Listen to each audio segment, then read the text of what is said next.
People have become heartless, कलयुग at its peak.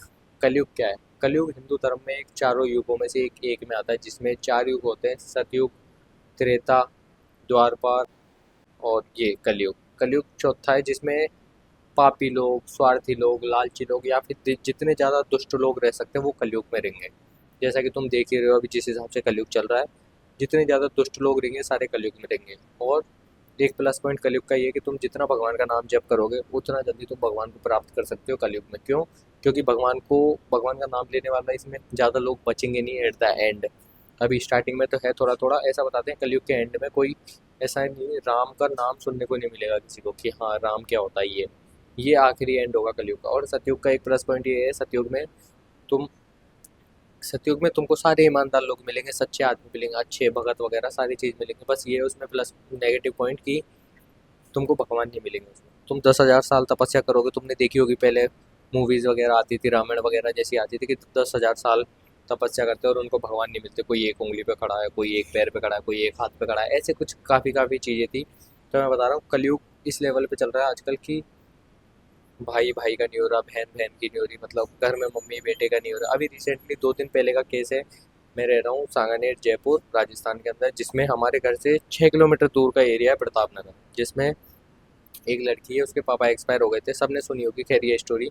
उसके पापा एक्सपायर हो गए थे, गवर्नमेंट जॉब से थे, तो उसकी जॉब उसकी मम्मी को मिल गई। तो लड़की के मन में ऐसा लालच आया कि यार मैं अगर अपनी मम्मी को मरवा दूँ तो जॉब भी मेरी होगी और ये घर भी मेरा होगा। इस लेवल की सिचुएशन है, इस लेवल की। और ये उस लड़की ने सोचा है ये किससे कि उसके कर्म इतने बिगड़ रहे हैं, वो अलग अलग चीज़ें कर रही है, नशे वगैरह, दारू वगैरह। इससे इनकी बुद्धि भ्रष्ट हो गई और अलग अलग लड़का पकड़ रही हैं, गोल्ड डिगर जैसा काम कर रही हैं।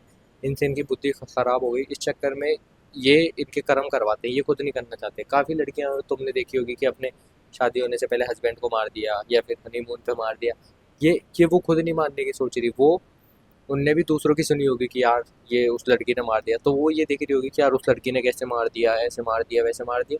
ये सोचती हैं सब कि यार इसने कैसे मार सकती है, पर वो खुद के ऊपर जब आती है, जब उनके कर्म इतने खराब रहते हैं कि वो खुद मार देती है, उनको मारने के बाद पता पड़ता है कि यार मैंने मार दिया।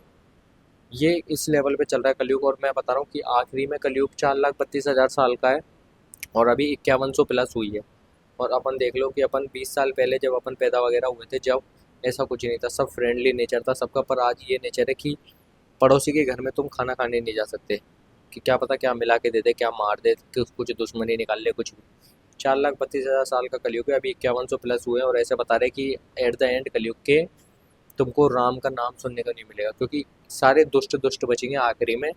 और आखिरी के 3 दिन में कल के अवतार लेके भगवान इन पूरे दुष्टों को खत्म कर देंगे, फिर सतयुग की शुरुआत होगी, ऐसा बताया गया है। और जितने भी लोग नॉन वेज वगैरह खा रहे हैं, ऐसे बता रहे हैं कि एट द एंड में गंगा सूख जाएगी, कुछ भी पानी वगैरह कुछ ही नहीं रहेगा, प्यासे मरेंगे लोग बाग आते, और खाने को कुछ भी नहीं बचेगा, फसल वगैरह कुछ ही नहीं, जानवर वगैरह एक भी नहीं बचेगा। जो आदमी नॉन वेज वगैरह खा रहे हैं यही एक दूसरे को काट के खाएंगे और आदमी दुकान पे बिके करेगा। इस लेवल का कलयुग आने वाला है 4,32,000 योनि में। और एक बार मैंने भी सोचा था कि यार, फिर इस हिसाब से मेरे को भाई काफ़ी डर लगता है कि यार कलयुग इस लेवल पे जाएगा।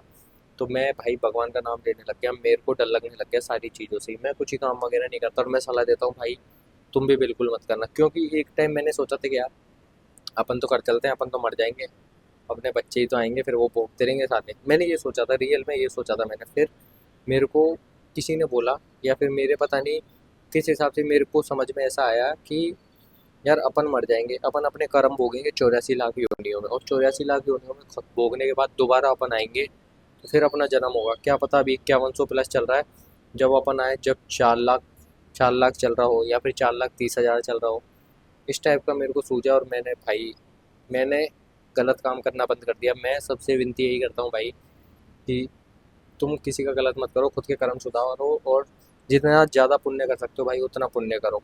गाय को चारा डालो, पक्षियों को डालो, किसी को मदद चाहिए उसको मदद दो। रास्ते में भी अगर कोई एक्सीडेंट वगैरह हो जाता है उनकी हेल्प करो। मतलब तुम ये करो, जितना कुछ कर सकते हो दूसरों के लिए करो। बस ये नहीं उसमें तुम्हारा फ़ायदा मत देखो तुम कि यार इससे मेरा फ़ायदा हो। हाँ, ये फ़ायदा सोच सकते हो तुम कि यार इससे मुझे पुण्य मिल जाए, या ये भगवान मेरा अच्छा करे, मैं किसी का बुरा नहीं चाहता, ये भावना होनी चाहिए। ये नहीं कि यार इस चक्कर में मेरे को पैसा मिल जाए डबल, या फिर ये मेरी तारीफ़ करे, ये नहीं होना चाहिए। अगर रिटर्न में तुम तारीफ़ की सोचोगे तो वो बराबर चीज़ हो जाएगी। और तुम ये उम्मीद करो कि तुम किसी का अच्छा करो, वो तुम्हारी तारीफ़ नहीं करे। क्यों? क्योंकि अगर वो तारीफ़ कर देगा तो उसने तुम्हारे हिसाब का जो तुमने उसकी मदद करी उसका उसने चुका दिया। बस मैं तो यही कहता हूँ, तुम्हारे कर्म सुधारो, किसी का बुरा मत करो, किसी का कुछ ही मत करो। और जिस उसके लिए ही कलयुग चल रहा है, जिसके कर्म बुरे। तुम अगर अच्छा रहोगे, तुम्हारे साथ सब लोग अच्छे रहेंगे। कहीं लड़ाई हो जाती है तो भाई इस लेवल का चल रहा है कि तुम हाथ ही जोड़ दो बिना कुछ बोलने से पहले कि भाई मेरे से गलती हो। वही मामला दब जाएगा। नहीं तो भाई किसी का पता नहीं है, किसी कोई ट्रेन चक्कू मार दे। अभी ट्रेन वाली मैंने वो देखी थी, मीम वगैरह चल रहे थे जिसमें मीम वाले पेज भी काफ़ी रियल चीज़ें डालते हैं। उनने डाली थी कि ट्रेन में वो बरसात वगैरह आ रही थी अंदर, तो एक ने ऐसे बोला कि भाई अंदर खिसक जा, गेट लगा देता हूँ मैं, बरसात आ रही है। बोला नहीं खिसक रहा मैं, अंदर नहीं आएगी, आने दे, बरसात आ रही है। उसने थोड़ा सा धक्का दिया, उसने चक्कू से मार ही दिया उसको। मर्डर बोलते हैं इसको, सीधा सामने सारे लोगों के सामने, और सारे लोग देख रहे हैं कि यार मर्डर हो गया। कोई किसी को पकड़ नहीं रहा, किसी को मतलब नहीं, सबको ये कि भाई मैं बच जाऊँ बस। सबके आंखों के सामने हो रहा है यार। खून अगर किसी का बहता है तो एक तो एक्सीडेंट में ही लोग बाग डर जाते हैं कि यार क्या हो गया, एक्सीडेंट हो गया। अब ये तो सामने तुमको जानबूझ के मार रहे हो, फिर भी तुम कुछ ही नहीं कर पा रहे हो।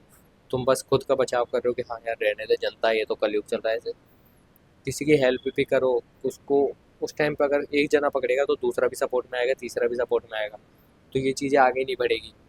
तो मैं बता रहा हूँ, तुम तो अपने कर्म सुधारो, किसी पे ध्यान मत दो। ज़्यादा गलत चीज़ें उनकी साथ ही होगी जिसके कर्म बुरे होंगे। और आगे जाके तो और बुरा होने वाला है। अभी तो तुम हो, तो आगे जाके 20 साल में इतना चेंज हो गया, 20 साल बाद तुम बड़े हो जाओगे और फिर तुम्हारे बच्चे भी रहेंगे। ये मान लो तुम बूढ़े हो गए, उस टाइम तुम्हारे बच्चे बड़े होंगे, उस टाइम क्या कलयुग आ रहा होगा। तो ये सोचो भाई, भगवान से डरो और सारी चीज़ों से डरो।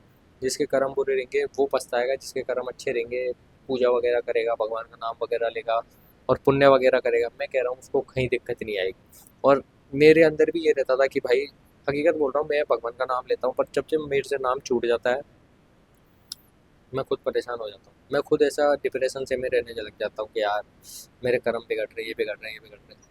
ये कह रहा हूँ मैं। तो तुम जितना भगवान का नाम लोगे, जितना भी तुम पुण्य करोगे, स्वार्थ के लिए मत करो खुद के। बस ये करो कि हाँ मेरे को जनता की सेवा करनी है, मैं अच्छे कर्म करके जीना जाना चाहता हूँ यहाँ से। मैं एक जीवन मिला है मेरे को, मैं इसको अच्छे से बिताना चाहता हूँ। ये नहीं किसी को मार मूर दे। ये अगर एक आदमी किसी को मार देना तो उसको नींद नहीं आए, पर यहाँ मार के अच्छे 1.5 महीने तक सो रही है यार लेडीज़ कि टाइल के अंदर बंद करने की। भाई हिम्मत इतनी आ गई, क्योंकि कलयुग इस लेवल पे चल रहा है कि तुम सोच भी नहीं सकते। तो मैं तो ये कह रहा हूँ, कर्म अच्छे करो, किसी से लड़ाई वगैरह मत करो और खुद के स्वार्थ के लिए कुछ भी मत करो। ठीक है? All the best. जय श्री राम।